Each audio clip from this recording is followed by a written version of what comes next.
ভেতরে আসতে পারি স্যার? এসো এসো, বসো ওখানে। তোমার নাম কি বলো?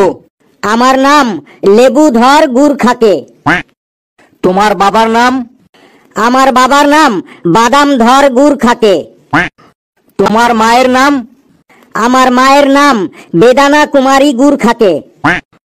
তোমাদের নামগুলো শুনে মনে হচ্ছে তোমাদের বাড়ি তো একটা ফলের বাগান। স্যার যা কইছেন। বেশি হেসো না। আমি যা যা প্রশ্ন করব তুমি তার ঠিক ঠিক উত্তর দেবে, তাহলেই আমাদের এই স্কুলে ভর্তি হতে পারবে। ঠিক আছে স্যার, আর আসবো না, আপনি প্রশ্ন করেন। তুমি কোন ক্লাসে ভর্তি হবে? ক্লাস 7-এ স্যার। বলো তো, একটা ঝুড়িতে 10টি আপেল আছে, তার মধ্যে 2টি আপেল পচে গেলে আর কয়টা আপেল থাকবে ওই ঝুড়িতে? স্যার 10টা আপেলই থাকবে। ভালো করে ভেবে বলো, ঝুড়িতে 10টা আপেলের মধ্যে 2টি আপেল পচে গেলে কি করে 10টা আপেল পড়ে থাকবে?